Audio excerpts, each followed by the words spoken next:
मंत्री पीयूष गोयल ने कहा कि 4-5 दिन पहले मुझे कांदिवली पूर्व स्थित ESIS हॉस्पिटल का दौरा करने का अवसर मिला। अस्पताल का निरीक्षण करते हुए मुझे यह जानकारी मिली कि यह 300 बिस्तरों वाला अस्पताल अब केवल 220 बिस्तरों पर कार्यरत है। यह स्थिति आश्चर्यजनक थी।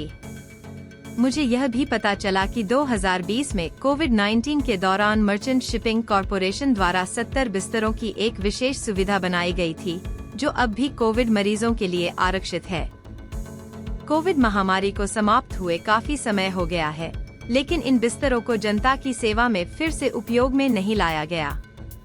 मैंने तुरंत इस मुद्दे को उठाया और संबंधित अधिकारियों से चर्चा की। आज मुझे यह बताते हुए खुशी हो रही है कि मुंबई महानगर पालिका के deputy commissioner public health Sanjay Khurana ने 24 दिसंबर को ESIS हॉस्पिटल को निर्देशित किया है कि इन 70 बिस्तरों को जनता की सेवा में पुनः उपयोग के लिए उपलब्ध कराया जाए।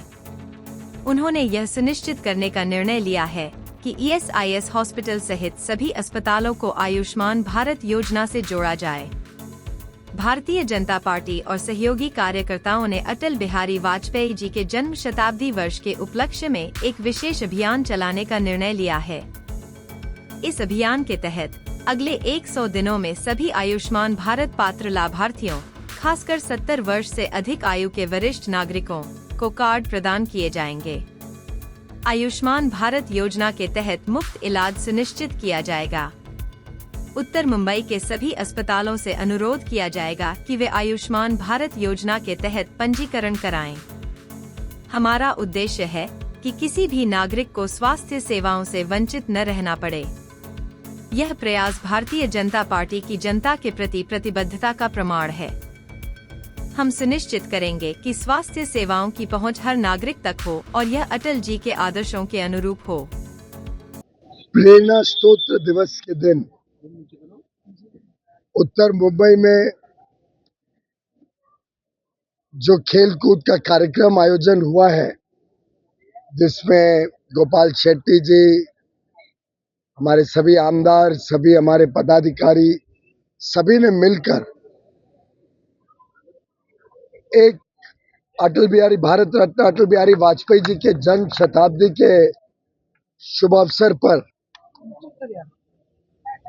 खेल का समारोह, खेल सप्ताह मनाने का आयोजन करने का निर्णय लिया। मैं धन्यवाद देता हूं। और जिस प्रकार से इस क्षेत्र में नई स्पोर्ट्स की फैसिलिटीज बढ़ रही हैं, ये प्रमोद महाजन उद्यान 13 एकड़ में, बाला साहेब ठाकरे उद्यान 15 एकड़ में, साई स्पोर्ट्स कॉम्प्लेक्स 37 एकड़ में, एक पूरे क्षेत्र में नई ऊर्जा देगा। उत्तर मुंबई के हर युवा युवती को मौका मिलेगा कि वो भी खेलकूद में अपना हुनर बना सके, अपना कौशल दिखा सके। और हम सबका सामूहिक प्रयास रहेगा कि 2036 में जब माननीय प्रधानमंत्री नरेंद्र मोदी जी के मार्गदर्शन में, उनकी दूरदृष्टि सोच के तहत भारत में ओलंपिक्स आने की संभावना अब बढ़ते जा रही है। जब ओलंपिक्स भारत में आयोजन होगा, तब उत्तर मुंबई से अवश्य हमारे खिलाड़ी उसमें भाग लेंगे और भारत का नाम रोशन करेंगे, भारत का परचम फैलाएंगे। ये बहुत अच्छी सुविधा तैयार हुई है गोपाल जी के वर्षों से प्रयास के बाद। इस फैसिलिटी में कबड्डी, स्केटिंग, फुटबॉल, क्रिकेट की फैसिलिटीज तो है, और फैसिलिटीज यहाँ के युवा युवतियों से बात चर्चा करके और फैसिलिटीज भी यहाँ पे तैयार करेंगे।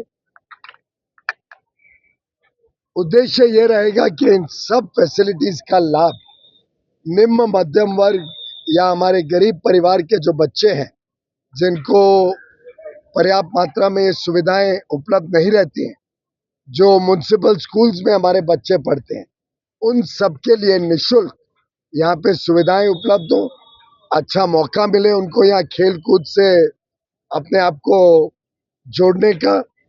और कोशिश यही रहेगी कि ऐसा कोई बच्चा नहीं रहे जो वंचित रहे, जिसके ऊपर कभी दिल में खोट रह जाए कि मुझे मौका नहीं मिला अपने हुनर को देश की सेवा में देने के। जैसा मैंने कहा, माननीय प्रधानमंत्री नरेंद्र मोदी जी ने 2014 में ही कहा था कि उनकी सरकार समर्पित रहेगी वंचित, पीड़ित, शोषित वर्गों के लिए। और आज 11वें वर्ष में अपनी तीसरी टर्म में उन्होंने और इस संकल्प को तीव्र किया है और निर्णय लिया है कि ऐसा कोई व्यक्ति जिसको और कोई नहीं पूछता, उन सबको प्रधानमंत्री नरेंद्र मोदी जी पूजा करते हैं, पूछते हैं।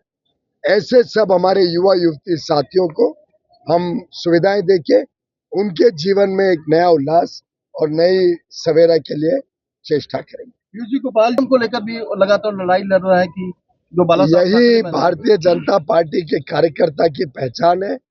भारतीय जनता पार्टी हम सब कार्यकर्ताओं को प्रेरणा देता है कि हम कैसे जनता की जो सुख सुविधाओं की आवश्यकताओं की कमी है उसको हम पूरा करें। उसके लिए हम सदैव लगे रहते हैं। और गोपाल जी ने तो एक प्रकार से पूरे क्षेत्र में जितने गार्डन, जितने खेलकूद के मैदान तैयार किए हैं, इनको तो हम गार्डन सम्राट ही बोलते हैं, उद्यान सम्राट ही बोलते हैं। और मुझे विश्वास है, चाहे वो खेलकूद हो, शिक्षा का क्षेत्र हो, स्वास्थ्य का क्षेत्र हो, हमारे सब झुग्गी झोपड़ी में या चौल में रहने वाले भाई बहनों को एक अच्छा पक्का घर मकान दिलवाने की बात हो, इन सब चीजों में अब उत्तर मुंबई नंबर 1 रहेगा। और पूरे मुंबई, महाराष्ट्र, देश में हम एक मिसाल कायम करेंगे कैसे क्षेत्र का उद्धार जनता के सहयोग से, प्रधानमंत्री नरेंद्र मोदी जी के आशीर्वाद से, देवेंद्र फडणवीस जी के मार्गदर्शन में हम सब इस क्षेत्र को एक उत्तम मुंबई बनाने का काम करेंगे।